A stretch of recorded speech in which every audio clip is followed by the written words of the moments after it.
The Absolute is responsible for bringing all things into being.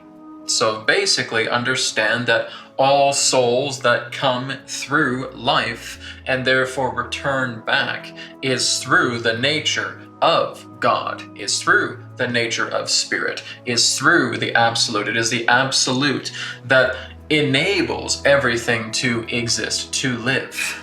But as we've stated, the Absolute is not aware of anything pertaining to the mind, because the mind represents perceptions on an impermanent nature. So therefore, that which is infinite cannot perceive that which is finite because it is not within its make.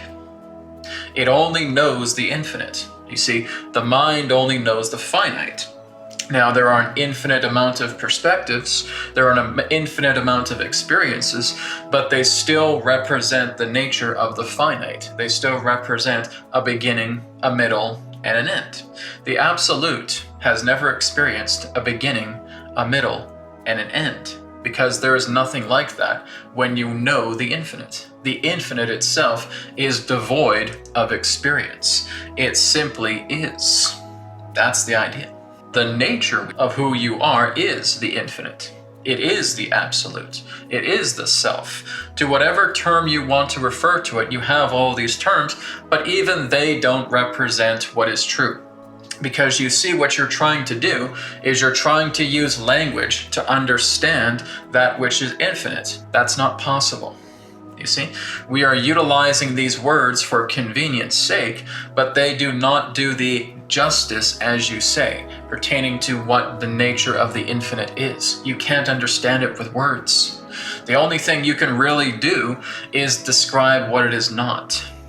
And we will tell you, it is not a beginning, it is not an end, it is not a middle, it is not an experience, it is not an image, it is not a sound, it is not a voice, it is not a form. It is nothing that you feel you are trying to conceptualize. The infinite has no conception. It has no premise. It has no reason. It has no purpose to simply just be. That's it. The infinite simply is. There's nothing greater that can be said other than that. In order for you to know the infinite, you simply are the infinite. But if you're looking at questions, if you're pondering these ideas, if you have all of these inquiries, you're not the infinite. You're still playing around with the mind. Well, what about this? Is it this big? Is it this small? Is it this color? Is it dualistic? Is it polarizing? We would say none of those, because those are all mind concepts. The infinite is simply the infinite. It does not touch duality. It does not touch polarity. It does not touch chaos. It is simply the infinite, the unified source. That is the nature itself that gives birth to everything that represents the mind. You see, the mind is a product of the infinite, but it is not beyond the infinite because it does not understand the infinite. The mind is the externalization of thinking. It is the externalization of perception. It is unfolding itself and playing with these externals, experiences, polarities, chaos, etc. Because that is the nature of the mind. The mind is the extension to which the infinite has given birth to. So the mind can never know how it was given birth. The mind will never know how it came into being, only to know that it simply is in being. Because again, that is what's bringing about every experience, every conception that comes in is through the mind. It's an externalization, a folding of the infinite. To bring about this folding represents a finite boundary, and the mind is that.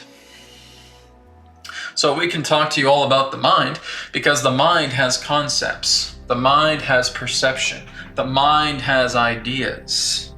But the mind itself can never know the infinite because it does not touch the infinite. But it is surrounded by the infinite, but it's never able to touch it. The mind will give you the impression that there is separation. The mind will give you separation or duality or polarity concepts, but that's not really what is. The mind itself, again, is all part of it being a device.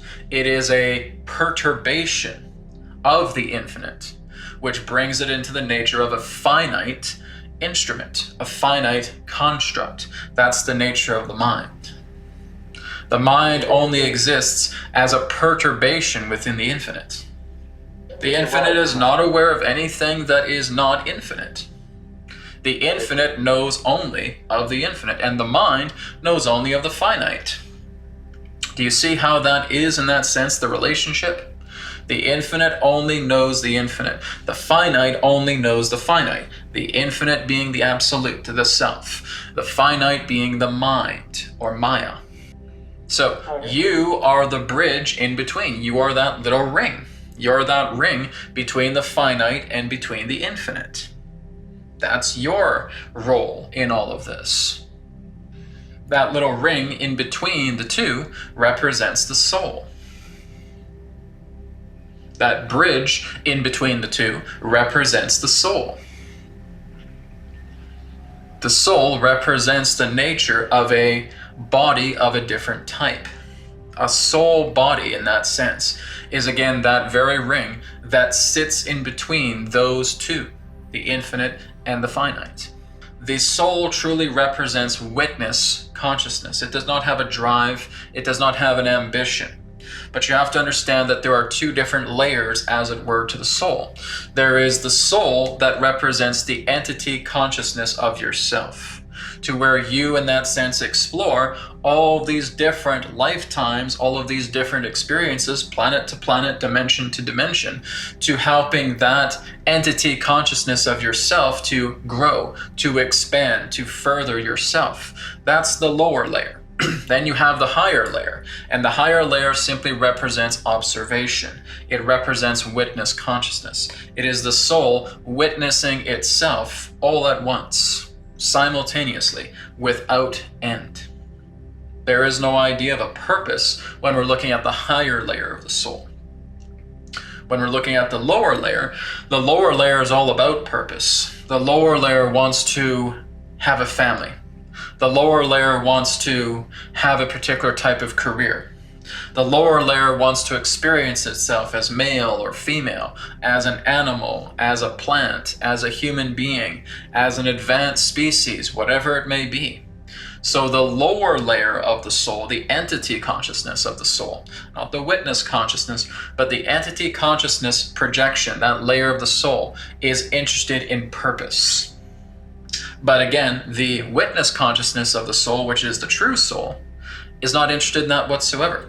It simply observes. It simply witnesses. Think of it in this way, that you are in your kitchen and that you are preparing food, but you don't feel attached whatsoever of you preparing the food. You're simply just watching yourself do these things. There's no emotion that comes out of you. There's no feeling that comes out of you. It's just the idea where you are simply on a raw nature observing yourself prepare supper. Well, that would be the nature of the soul, in that sense, pertaining to witness consciousness. Some of you term it as the Oversoul, and that's fine. You can simply term it as an Oversoul or a witness soul in that sense, but it nonetheless is the true soul. It is looking at these things just as a witness. It has no feelings towards it. It has no emotions towards it. It has no attachment towards these things.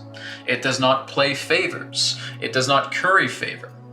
It simply is witnessing life, because its nature is to witness. It is to observe life in all the ways it can be expressed, because it is life. That is the nature of the soul. The soul is life. Life is the soul. But see, again, as we talked about, the entity consciousness of the soul has very much like what you are sharing. You want to get to the bottom of things. You want to resolve things. You want to look at purpose and meaning. That's what the entity consciousness of the soul wants to explore. The witness consciousness of the soul, or the oversoul, doesn't care about that. It's just witnessing. Therefore, it just allows the entity consciousness of the soul to do whatever it wants. But the entity consciousness of the soul, it has goals, it has ambitions, it has meanings, it has purpose. And that's what many of you are aligned to.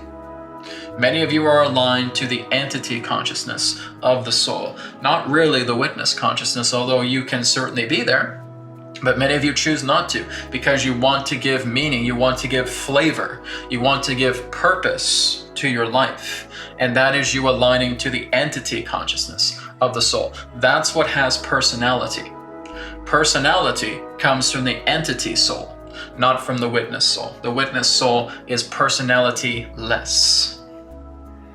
It is to simply just be, in the purest way that we can describe, the observer, the witness. You're just watching. That's it. It's like watching a bank of television sets, but you're not getting any particular type of feeling out of it, no emotions of it, no qualms with it, no duality, no polarity with it. You're just witnessing. And that is the nature of the oversoul, or again, the witness consciousness soul.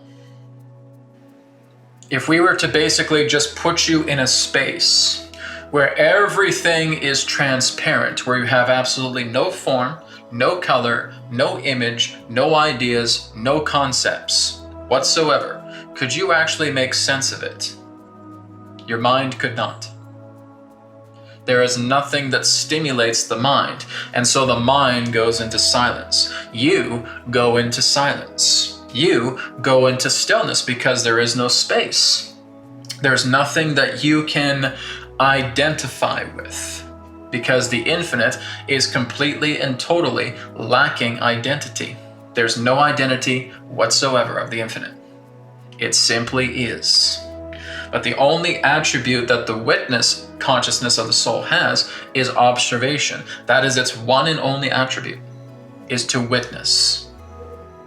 When you are the witness, you are completely immune to such things. As we stated, the only perception pertaining to the soul that goes into polarity is, again, the entity soul.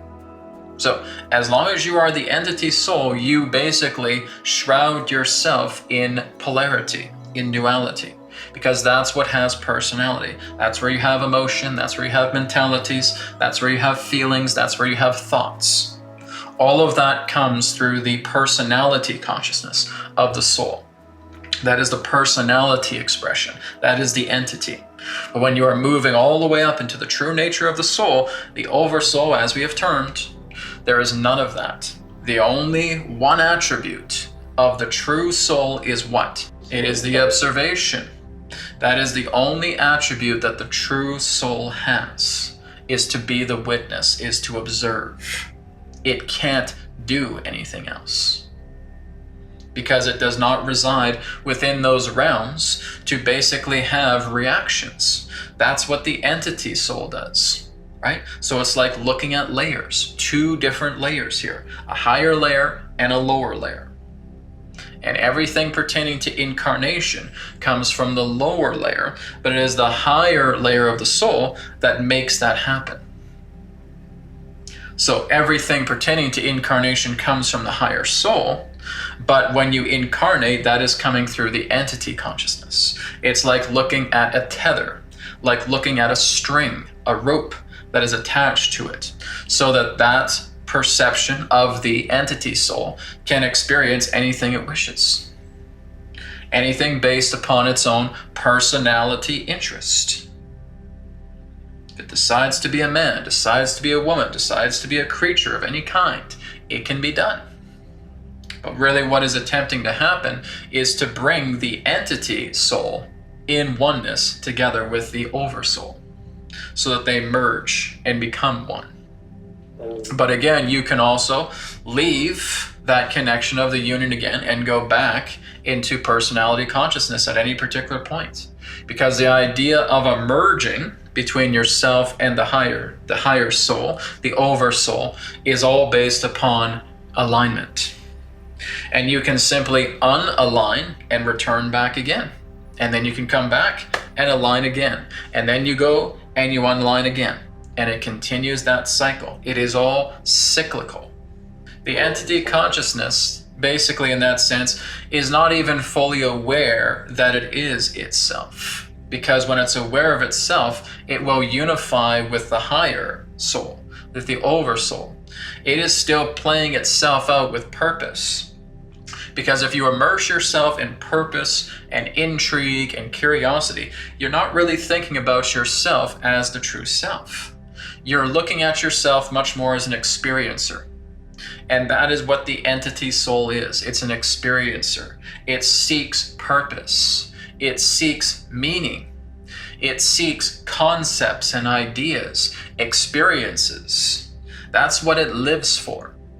So it does not really quite see itself. It's still very, very enamored by its environment, by the role it takes on, and playing with that role, playing with that environment. When it transcends all of that, it moves back into the Oversoul, where all there is simply witness consciousness. It is simply an observation, and it is all things all at once. Because that's the nature of the soul. It is the entirety of life. It is everyone, everything, all at once. A witness consciousness does not go through many different realities.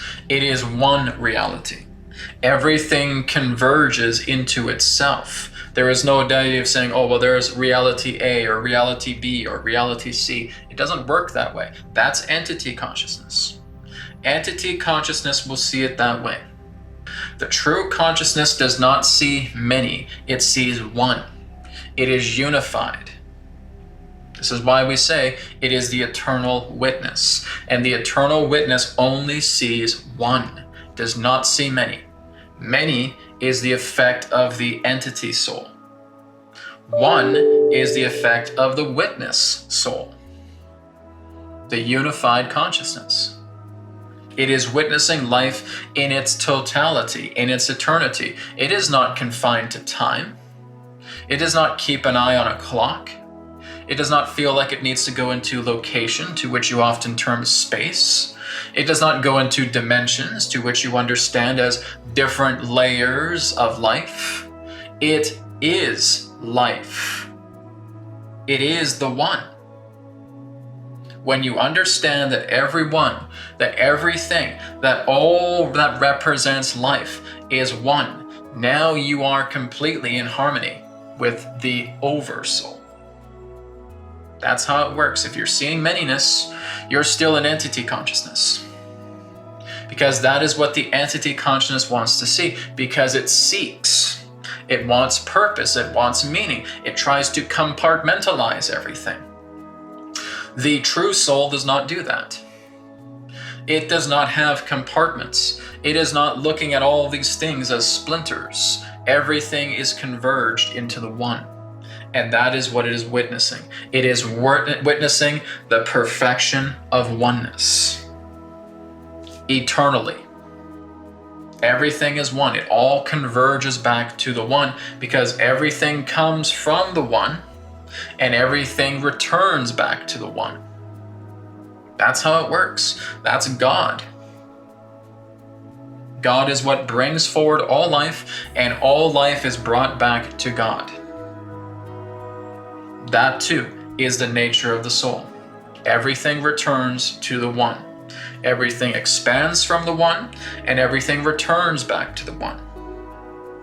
The only part of that to which there are experiences, contrast, personality, duality, polarity, etc., is when you are in alignment with the entity soul. When you are a personality consciousness. When you have all these feelings, when you have all these emotions, when you have all these thoughts, that is the entity soul. That is not the witness. But truthfully, the soul is just the witness. It is the door. It is the ring. It is the bridge between the finite and the infinite. Which means it's able to play with both, to which you are. That's who you are in nature, but if you do not see it, you remain as the personality consciousness, the entity soul.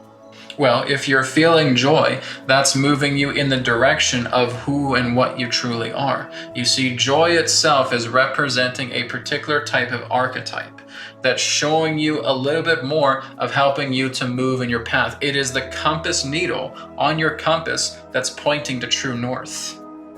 That's what joy is doing. That's what compassion is doing. That's what your loving nature is doing. It's a compass.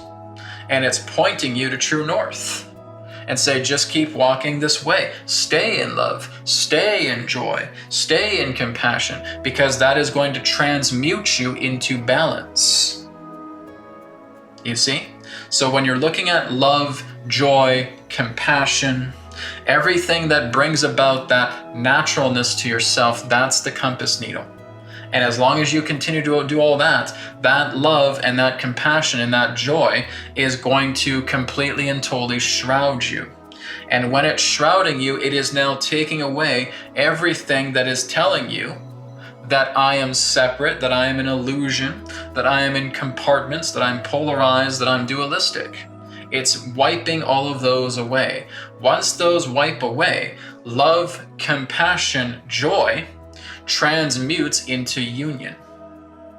So it is what you would know as a pre-transmuter. It's moving you into the primer, to moving you into a greater transmutation, to bringing you into union. Love is the compass needle pointing you to union.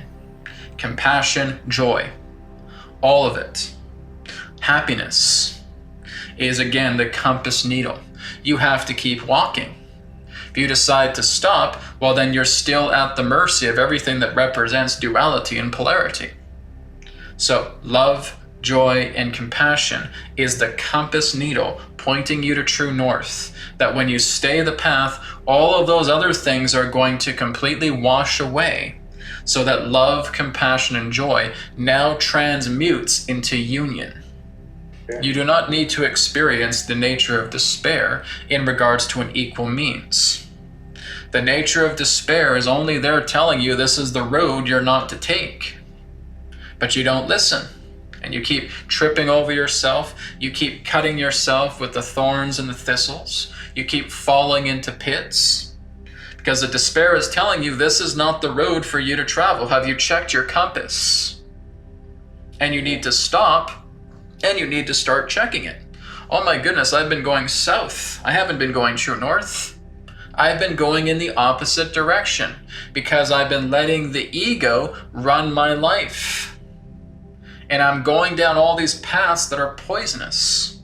I'm going down all these paths that are treacherous, that are deceptive, that looks like things are clear, but as soon as I take a step, I'm nearly falling through a pit. You see, that's what despair does. That's what anxiety does. That's what fear does. That's what anger does. That's what sadness does. You're not checking your compass. Your ego is saying, oh no, come on, this is the right way to take. And then you trust the ego and you fall. And what you need to do is brush yourself off, check the compass. And if I start looking at the needle pointing the true north, I'm welcoming in love, compassion, and joy, because that is what is going to heal you.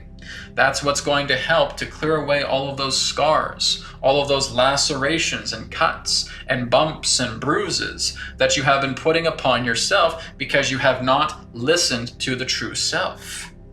The true soul resides at true north. And that's what you want to venture towards. As you venture towards it through love, compassion, and joy, everything else now starts to heal. And now you're completely and totally refined because you've let love, compassion, and joy lead the way. And now you're transmuting yourself from love, compassion, and joy into union, because you've decided to stay the path to true north. And that's the best analogy that we can tell you of utilizing it in this way. So keep walking true north. And that's what's going to completely wash away everything of the bumps, bruises, lacerations, and cuts that you have been taking through trying to be guided through life by the ego, which does not know life. It only knows how to survive. It doesn't know how to live. To live is to walk towards the path of union. Not to stay here and get all the bumps and cuts and bruises and all of these lacerations. And that is what every single one of you here on earth is learning. If you do not stop and take a breath and check your compass to find out exactly where you're actually going, you're going to get lost. You're going to wander a maze and you're going to get hurt along the way until you stop and until you surrender, where you now point the compass forward and saying, oh my goodness, here's true north. And now when you find true north, all of this love, all of this joy, all of this compassion fills you. And all it says is just keep stepping ahead. We will heal your wounds. So do you trust it or do you not? And that determines exactly your direction in life. That is the nature of life. It's all to bring you back into union. You can certainly take all these pitfalls. You can certainly take all of these treacherous paths as often as you wish until you decide, I'm not going to take these bumps and bruises anymore. I'm now going to stop and just breathe and surrender and let the compass point me to true north. Because that is what your greater self is trying to do for you. It's trying to tell you, go north. Because that is the higher aspect of yourself that resides in between the entity consciousness and the true consciousness of the soul. It is the mediator, and you refer to that quite commonly as the higher self. It is the mediator between the entity soul and the oversoul. That is what guides you. That is what's giving you your compass, taking it out of your pocket, putting it in your hand, and say, look for true north. Because that is where you will find me. And as you do this, I will heal your wounds. So true north is where your higher self is. It is where your guardian angel is. It is where everything that represents what you term as your divine self resides. And as you keep walking to true north, everything gets healed. By your higher self, by your guardian angel, by whatever else you want to term it as. Your true self is healing you as you turn and transmute love, compassion, and joy into union. That is how it works.